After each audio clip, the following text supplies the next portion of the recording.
clothes. It's not really well known. I normally don't really advertise it that I'm in clothes for a living, and I wanted to just a quick one about clothes.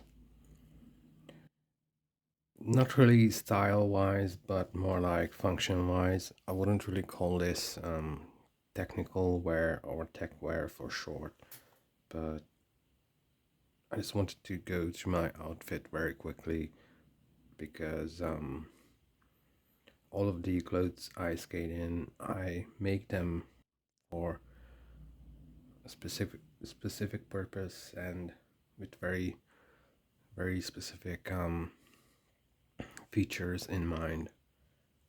Um, I think I'm going to start with the quick one. Is the shirt. Not gonna speak about the style, but the biggest feature that is important to me when I skate is ventilation. But I also like to stay covered because nowadays, last year, couple few years, I skated in um, short sleeved shirts, t-shirts during summer, and I normally don't really fall on my elbows. I don't really wear elbow pads, only when I know that it is very likely that I will get hit there, I will fall on it. But normally I don't wear them. So this is the newest iteration of my long sleeve. I will try to wear this during summer. I'm not really sure if it's a good idea to wear long sleeve shirts during summer, but this time I'm experimenting with. I didn't really want it to have a lot of mesh. I normally stitch in some mesh to the not so visible areas. This one, this is very fine mesh, very stretchy, and I use 2 layers. And it's not really noticeable. It's translucent black mesh. So this thing is around the armpit. I get quite quite an okay ventilation because when I roll I do feel some breeze coming in here.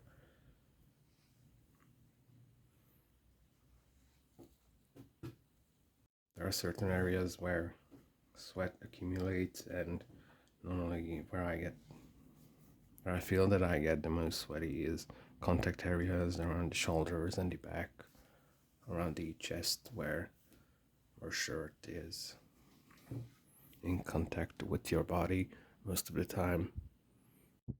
Maybe with the next iteration, I will be adding a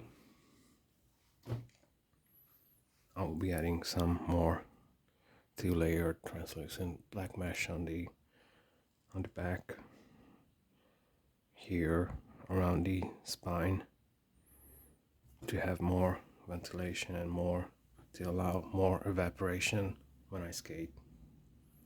There's a huge difference between winter skating and summer skating, but I normally wear the same clothes, but I obviously wear more layers during winter.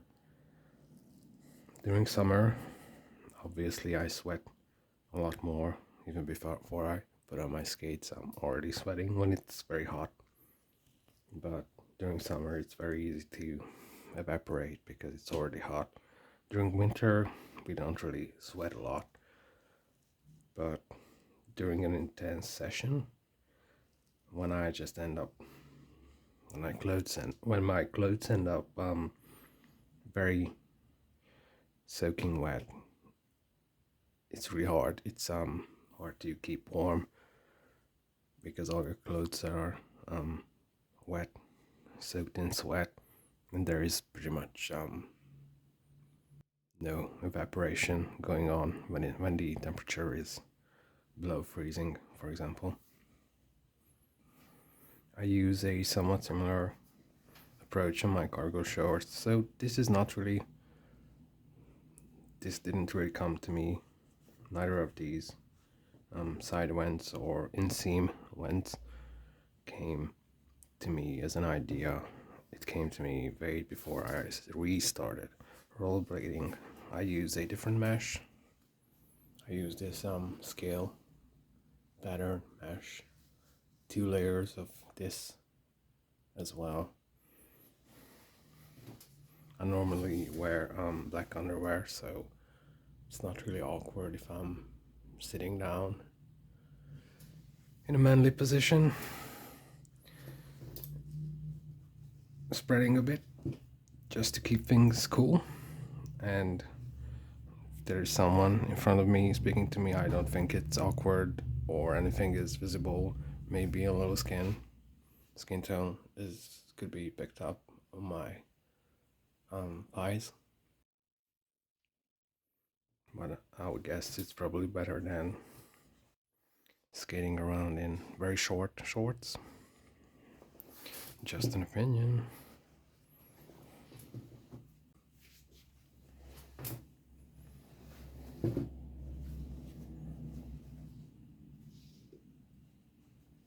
So these two layered, double layered mesh ones do help with ventilation. I still get very sweaty, mostly here in this area because I still like to have pockets. I don't really like mesh pockets because I really like to have, I don't know, at least a few tissue papers with me. I like to have a rear pocket even though I don't really use it. So I mostly get sweaty in this area because of the multiple layers. So generally this amount of ventilation works for me. Let's move on to the gloves.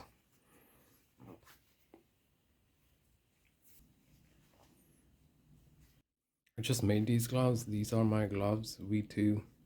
I don't really like to wear, what are those ankle wrist braces, these wrist protectors.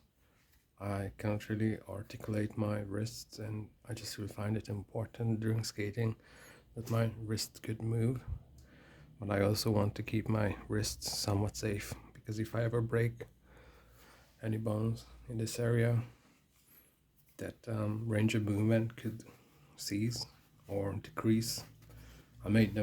This time I made them really tight. I'm gonna show you the V2s, the V1s. It's pretty much the same, much longer than the V1s and much tighter because it happened to me a few times that I fell and moving this way. I put it down to save it and it got pulled off. Maybe not entirely, but just as much that I got abrasion, some damage in this area with the V1s. These are the V2s. I'm not going to take it apart. It has several layers. I use medium thickness leather for the palm to get really good grip.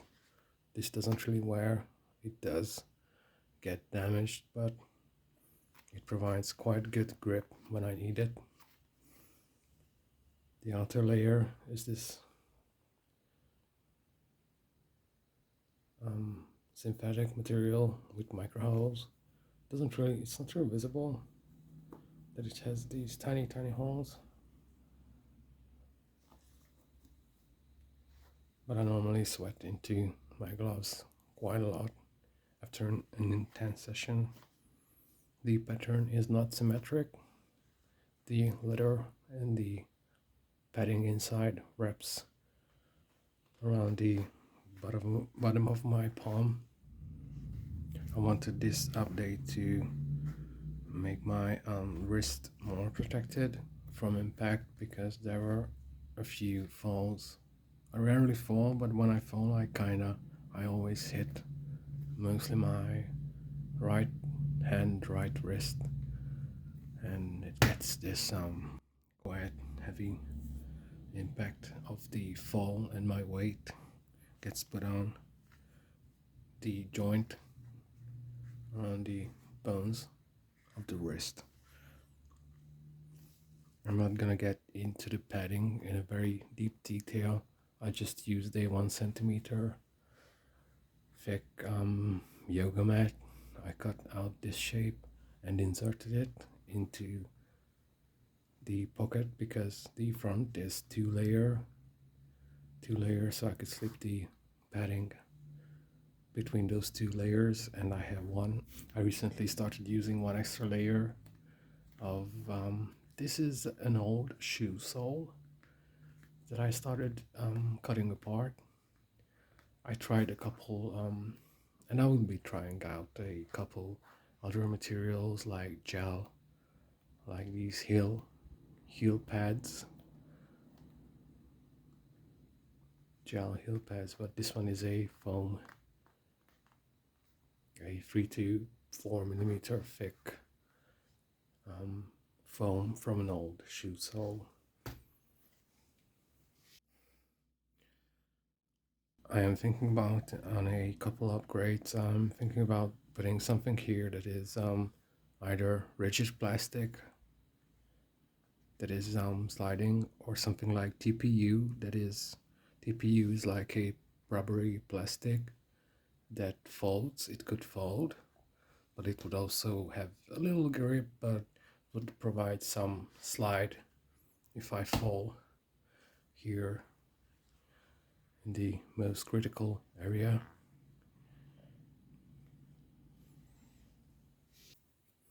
I understand that sliding is a very good dispenser of impact, but I also have trouble with sliding because I just really need my hands, my palms to control certain movements, mostly when it comes to parkour.